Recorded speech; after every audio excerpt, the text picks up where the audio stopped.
We have our featured guests today, and I'm very, very excited to welcome Kat and Beck they're the general managers of Hatched from Sydney and Melbourne. Guys, thank you so much for joining us. I'm going to annoy you with a couple of and we'll go through, and I'll make sure that we kind of cover everything off.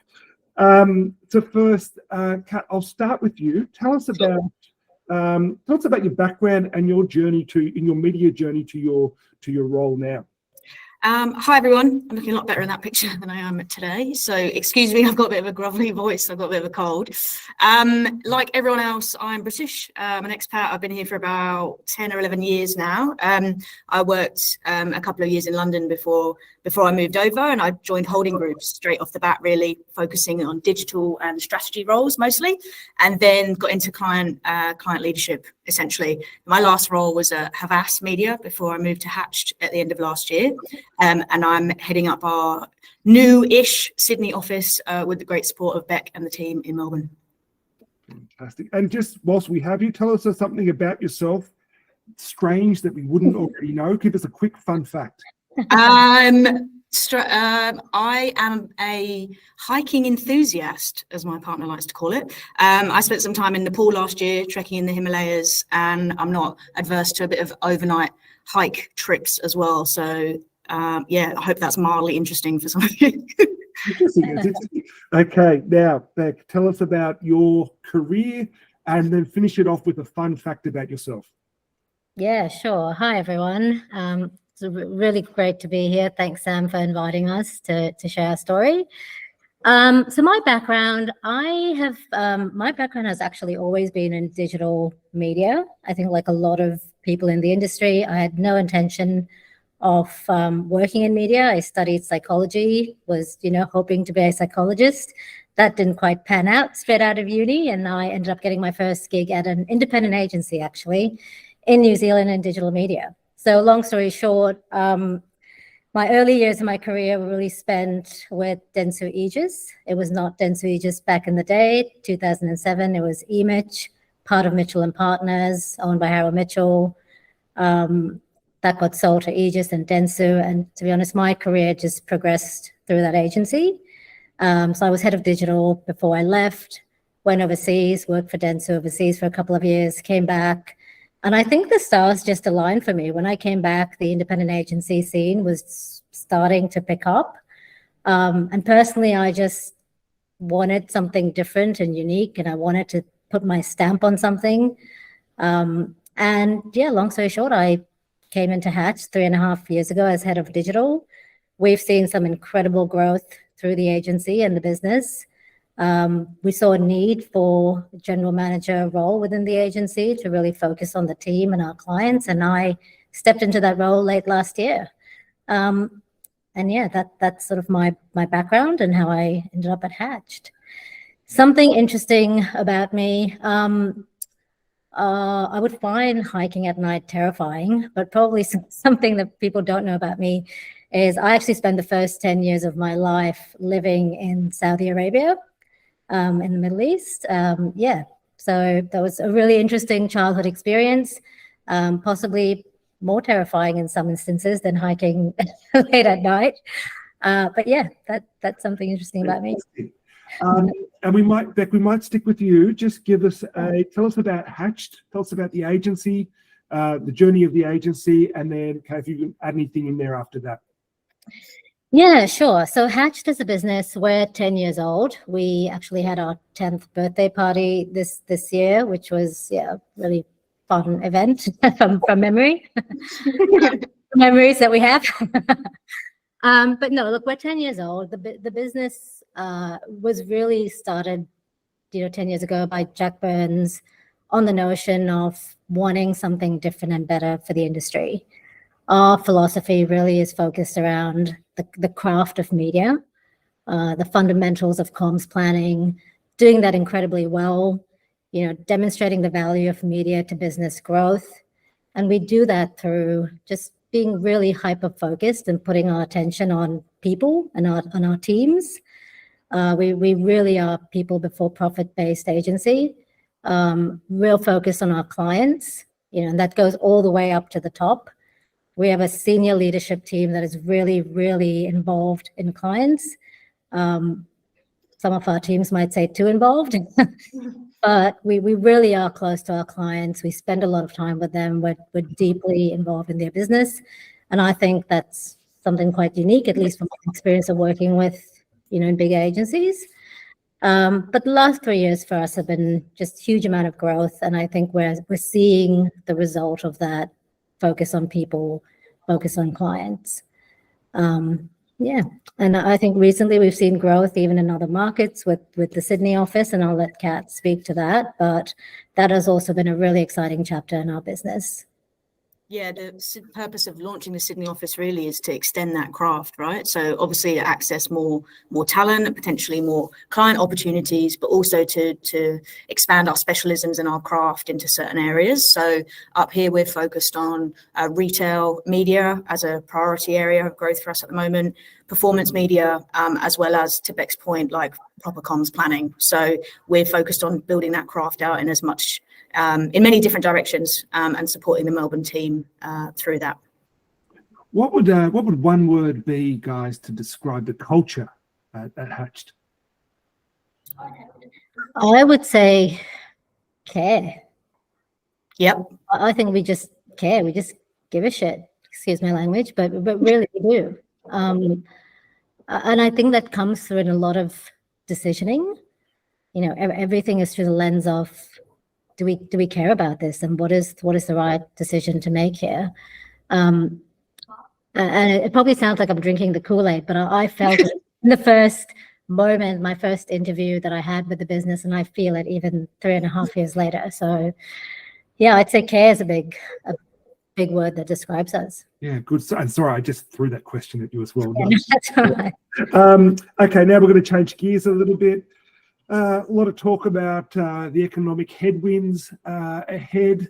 I'll start with you, Beck. What do you think? Do you think there's some trouble ahead? How as an agency are you sitting at the moment, and what does the future look like in the next 6 months?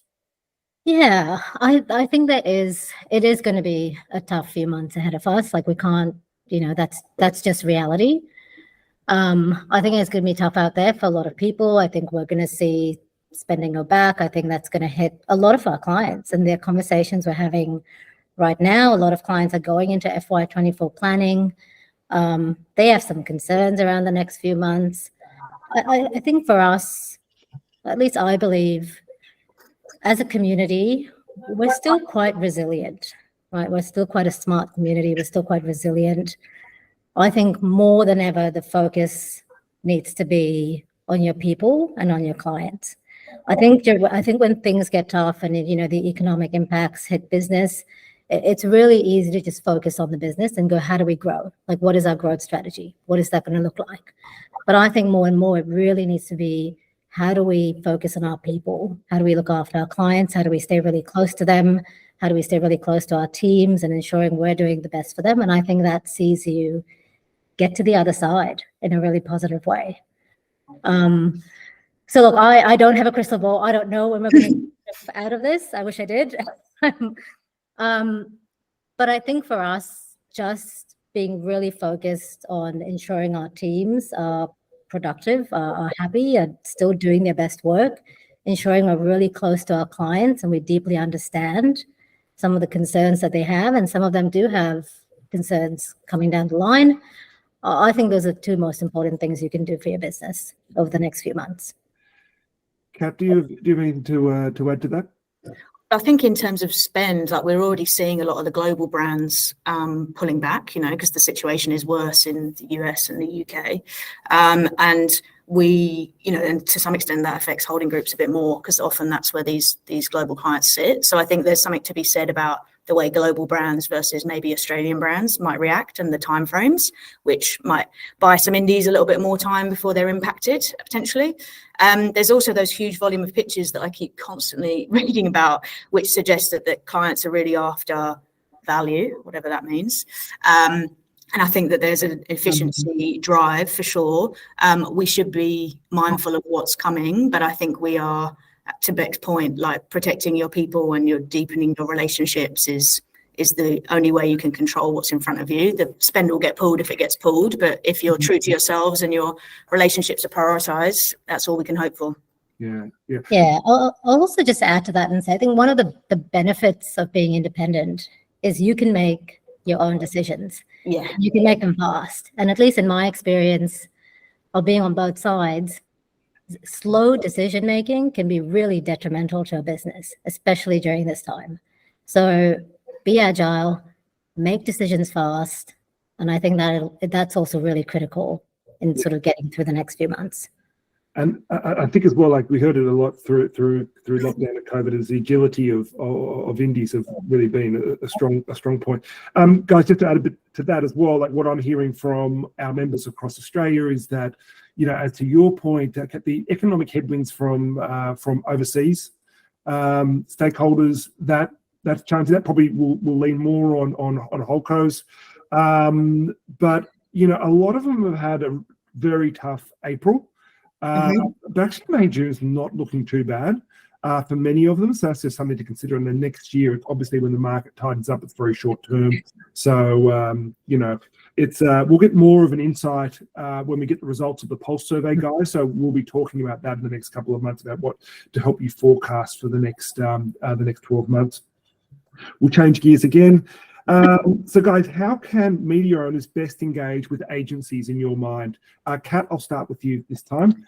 So if I think about it in the way that I get feedback from our clients about how to best engage with them, it's really no one size fits all, unfortunately. I think knowing people as individuals is the key to success, and just putting yourself in our shoes for a moment. I mean, in any given week, I'm getting 10 cold calls, hundreds of emails from someone trying to sell something to us, and that's great. That's what people's jobs are. But thinking a little bit about when I might be most receptive to that, what's the generic version of that versus the personal one for me, knowing the client wins we put in the press or the state of the nation in terms of where our agency is at. So being a little bit more personalized and understanding the volume that's coming across the people you're trying to reach's desk might help to be a little bit more successful, essentially, and demonstrates to us that you properly understand what we need, which obviously cuts a heap of corners and starts to build a relationship really quickly.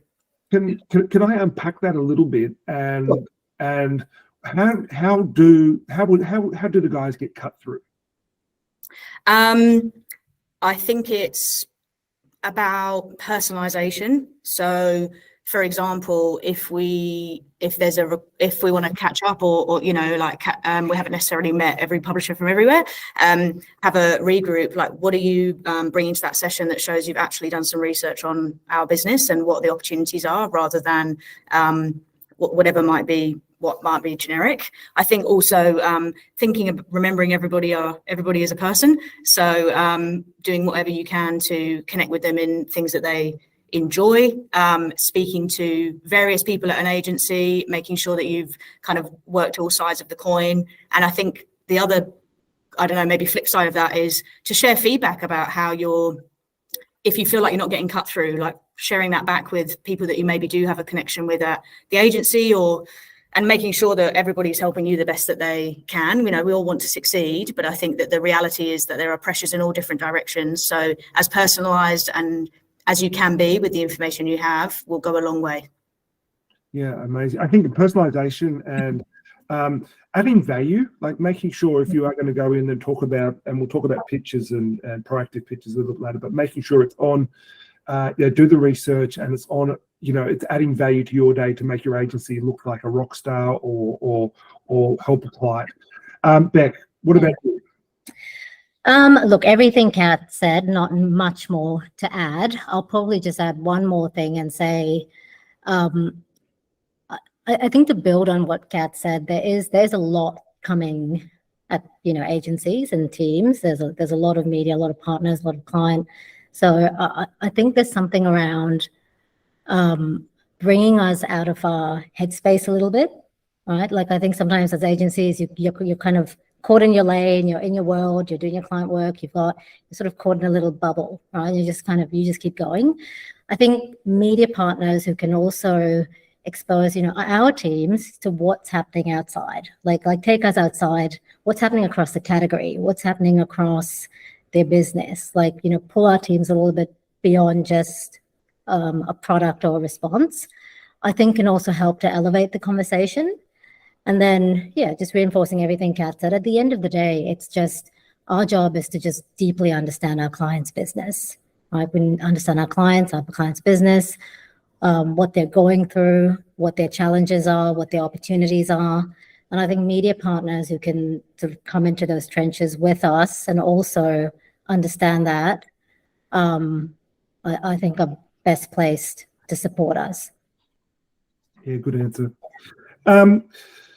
Again, guys, and I'll start with you, Kat, do you have a success story of how a media owner and an agency, that you've experienced worked really well together? Yes, a few. It happens quite often. I think one that really sticks with me is when I was an account manager, wherever that was, WPP, some time ago. I had a horrendous client, a lot of horrendous clients actually. But the publisher that really stands out, I gave them a tricky brief because the client had given me a tricky brief. And at that point, I wasn't wise enough to have amended it. I definitely pushed that downhill to the publisher. But they responded superbly, got me out of a sticky spot, made me look like a hero, to your point, Sam. And I think that dedication to the outcome, and we always say in the trenches, like Beck just did, but the willingness to jump straight in and form a true partnership has stuck with me even now, and that was a long time ago. And I think that can be very impactful to people's experience with their clients. It can help them retain clients if we have great publisher relationships that help us do great work. And as a result, I think fondly of that even now. So anything you can do to deliver to that true collaboration will get you streets ahead. Yeah. Amazing. Beck, what about you? Similar to Kat, like lots of really great experiences, more really positive, great experiences of working with the wonderful media community than not. One recent one that does come to mind is the partnership that we have between one of our clients, which is Open Universities Australia, and Seven Network. And without going into too much detail, I think one of the reasons why that sticks out and why that's ended up being such a successful partnership is less around, the actual media and value and all those things that are components of a partnership, but really around the execution. So I think when they came to us with this partnership, one of the things they did really differently was to think about how do we really support your team in ensuring this partnership is executed brilliantly. So, for example, a really small thing was they assigned a project manager, right, that was there with the team for the longevity of that partnership to ensure that, all the trains were on the track, that if something went wrong, there was someone there to just help get it back on track. They built in things like really good test and learns, really good opportunities to try new things. But I think just the mechanics around delivering the partnership was really strong. And that was a real point of difference, because sometimes you can have a great idea and people come with wonderfully great ideas, but the execution, can have areas of improvement to it, is not quite delivered to what the strategy was. So I think just thinking about if you're going in with those big ideas and you're going in with big partnerships, executionally, how can you really support the agency to ensure that it's successful?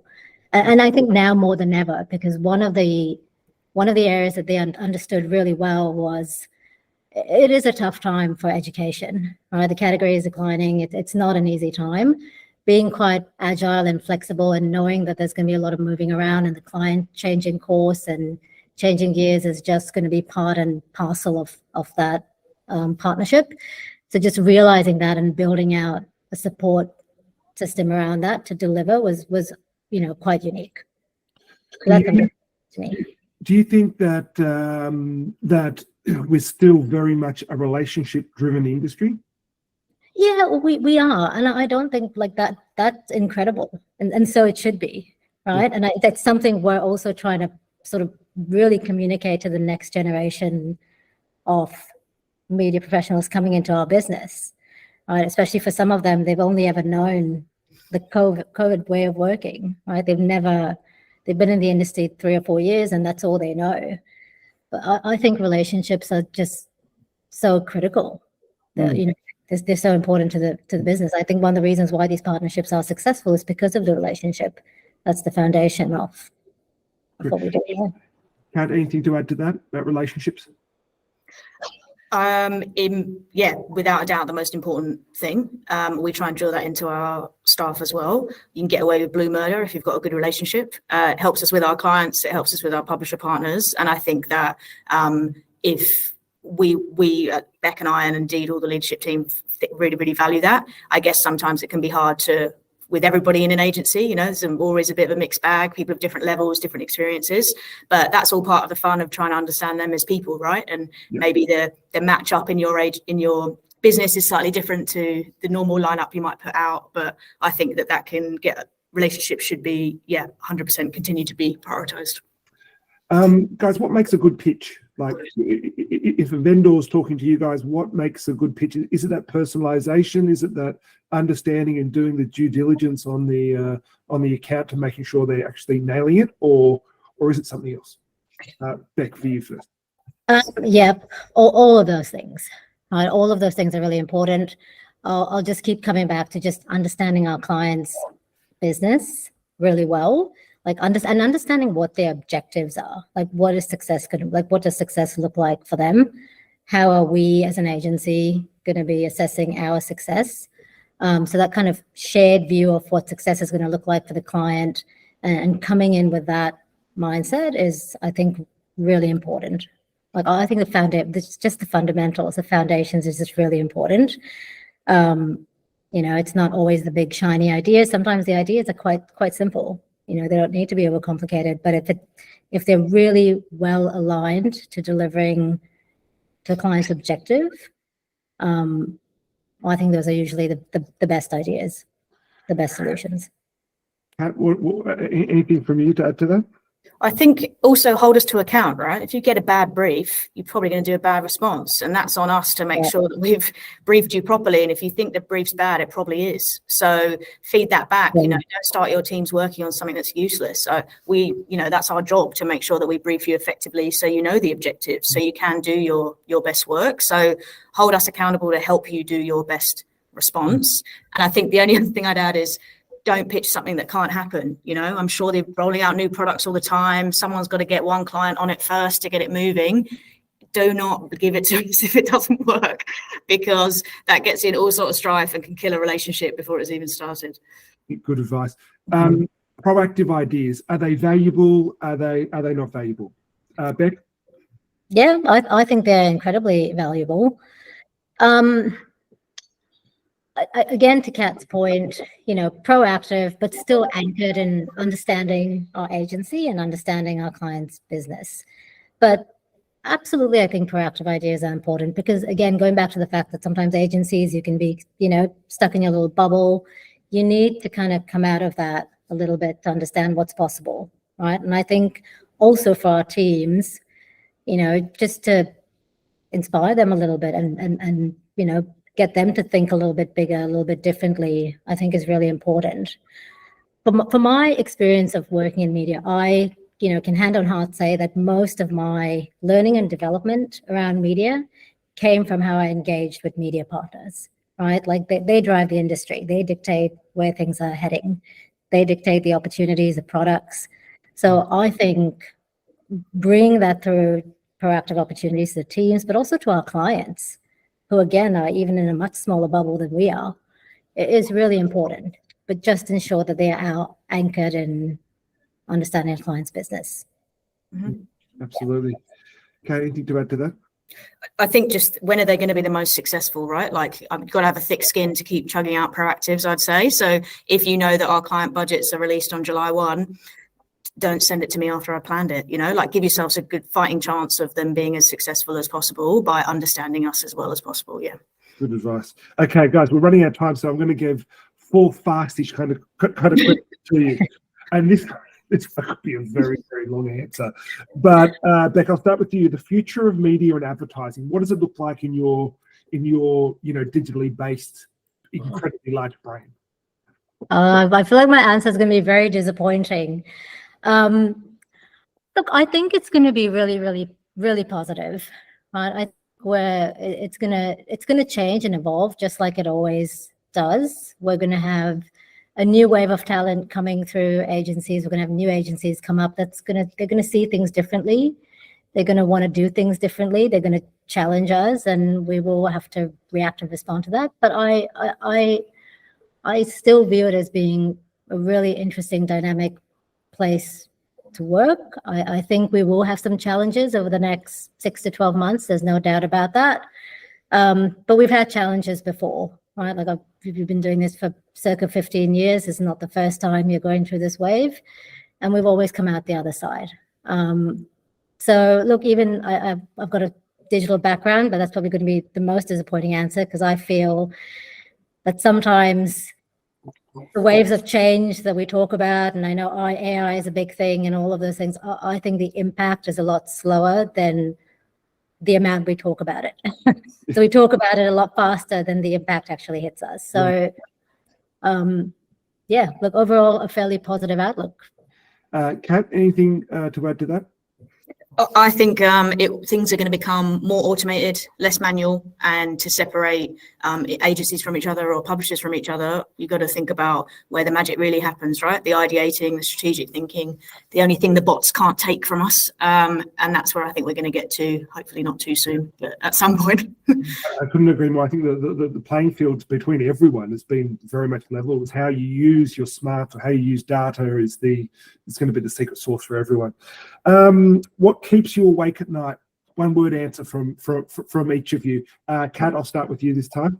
Oh, pitching at the moment. I'm in Right. a pitch hole, yeah.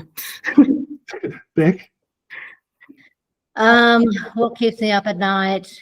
I don't really like. Would it be bad if I said nothing? It really keeps me up at night. You sleep well at night. It's good. I sleep well. I'm okay. Like things are good. We're having really positive momentum in the business. We have the metrics that indicate, teams are doing well. We're really focused on our client. Nothing keeps me too awake except maybe my husband who snores. But aside from that, That's no problem. Aside from that, yeah. And final two questions. Best advice for someone on the vendor side of media?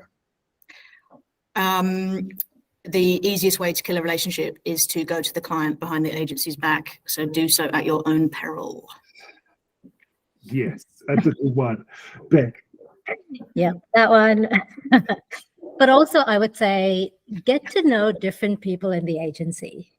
Right. So if you're someone who works for a publisher and you just work in one part of the department, you just work in television or the radio, like audio, get to know other people in the agency, get to know the head of digital, get to know, the planning and strategy teams. Don't just stick with sort of like-minded, spread out and get to know other people in the agency. Yeah, good. And Kat, best any career advice? Not sure if I'm authorised to give any, but I would say there are no dumb questions. I think maybe I realised too late that everyone else in the room was probably more stupid than me. So just ask, or you'll never know. Are you referring to the hatch? We should encourage each other to probe a little bit more and get the answers if you don't have them. Nothing is stupid. I think you'll grow a lot quicker if you put all your cards on the table and ask all your questions. Love it. And Beck, final question for you. Any career tips? Look, I would just say, just to anyone starting their career, just have patience because careers are long. Like it's been 17 years and I'm still here. I'm probably only halfway through. They are long careers. So I think just have patience. I see a lot of people just wanting to get the next promotion. Focus on the experience, right? Focus on learning, focus on the experience, and just have patience because it's going to be a long one. Great. Thank you so much. Thank you, our special guests, Beck and Kat. Amazing, great insights. Thank you so much for your time. That was amazing. Hatched, you're doing an amazing job. You're the shining stars of the industry. I'm just going to wrap up with a couple of other points from today. Other ways to connect with the indies, the graduate gifts for people finishing university or from our media partners, from our agencies. It's a great way. If you're in TV, give a bottle of champagne or something from 7 or 9 or what have you. Is a great way to connect.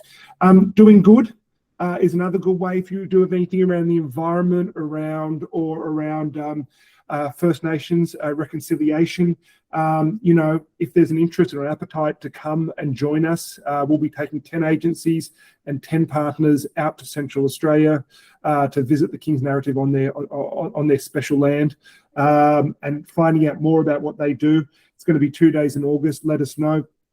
And then initiatives. So network with Indies. There are 27 of our leaders attending Cairns. If you're up there, you see me, grab me. There's ways that we can connect or have a breakfast or do stuff up there with the Indies. There's, I think it was like 2 Indies up there last time. So now there's like 27 at least of our members that we know that CEOs. So that's great. Sponsor event. If you want to sponsor any event, now is the time to ask. We've got our calendar open up for the second half of the year. If there's anything you want to do, engage with an Indies, it is the cheapest way that you can do it by accessing the Indies via the IMAA partnership. Wrapping up things as well, we have got final reminders. Make sure you use your official badge, guys. There are 123 businesses that didn't get this badge who wanted it this year. So make sure you use the badge on your credentials. It's your golden key. It's a thing to say that we trust you. You're our friends. You support us. You keep our lights on. You allow us to do the good work that we do, and we let our members know that. Ask questions. So, don't ask, don't get. Register your interest with the Academy. So again, if you're a leader in one of our partners, I highly advise that you jump on the IMAA Academy. It's something that the cheapest training that you can give to your staff. It worked out to be for a 12-month program about $60 or $70. You cannot go wrong with it. Make sure you're part of our LinkedIn group, our closed LinkedIn group for this is the way we communicate a lot of the time. So make sure you're part of this. Do a screenshot of this if you can do it now. And then next time we've got Jimmy Hyatt from This Is Flow, the rock star of media. I wish I could be as cool as Jimmy. I tried to say I was going out to get my knuckles tattooed the other day, and the wife almost shot me. So he's going to be joining us in August for the next one. These guys are flying at the moment. So we look forward to talking to Jimmy. If anyone's got any questions for Jimmy that you want me to ask in a similar sort of interview style, let us know. But that is it for us. Stay tuned for the Pulse results that will be coming out soon. So that's it from us. Thank you so much for your support, guys, and joining and helping the IMAA. This will be recorded and be sent out to everyone. So if anyone missed it or any of your teammates missed it, it might find it interesting. I want to say thank you to Beck and Kat again from Hatched. Amazing for joining us, amazing insights. And